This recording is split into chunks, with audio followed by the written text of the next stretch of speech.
Sponsored by Canada Diagnostic Centres, offering MRI, X-ray, and ultrasound services in Calgary and Okotoks.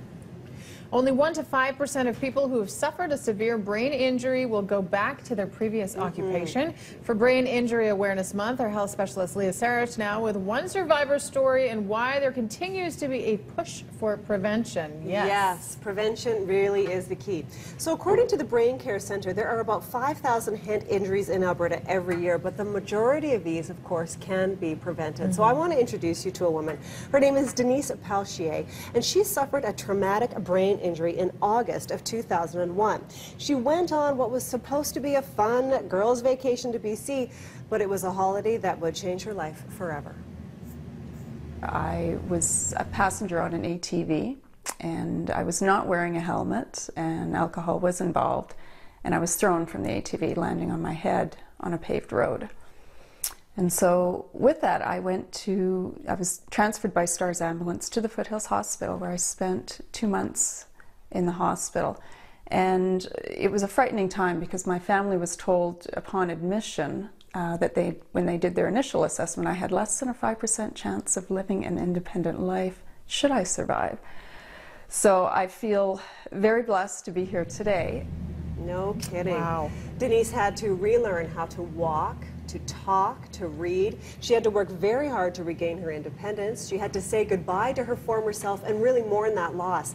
And you can see here that this simple act of watering her plants is something she does very carefully, holding onto that rail, coming up and going down.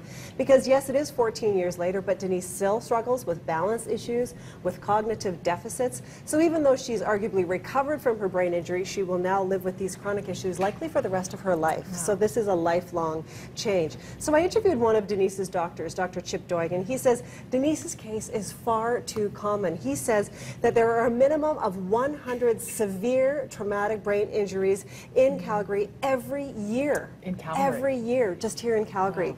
And of course, these injuries require huge amounts of effort from the medical team. They're in intensive care, they've got life supports, huge medical team, and this, of course, is at a huge cost both medically to the system, but of course emotionally and psychologically to the patients and families involved. So Dr. Doig says the #1 cause of these brain injuries is a motor vehicle collision, but then it's a car and a bike, a car and a pedestrian, a bike or an ATV or snowmobile. So all of these things play a factor. And again, in many of these cases, the injuries could be prevented. When you stop and think about your brain is your personality. It's your ability to communicate.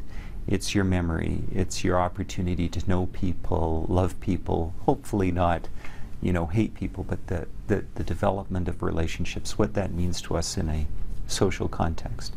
And yet, out on the ski hill, I continue to see people who ski and snowboard without helmets. And I think that really is the big message, is wear a helmet, protect that brain that keeps you who you are, right? You know, Dr. Doig says we just don't think it's going to happen to us, but in fact it can and it does. So he talks a little bit about prevention, just like Denise. So he said, if you're on an ATV, for example, get training on how to use it. Don't let any child under the age of 16 operate that machine. Buckle up, avoid alcohol and drugs on the machine, be aware of your surroundings, and of course wear a helmet for all of these activities that we've been talking about. So of course I've got more information on those prevention strategies on my blog. Denise also writes a blog, and I'll have links to that on my blog as well. Wow, really interesting. More information.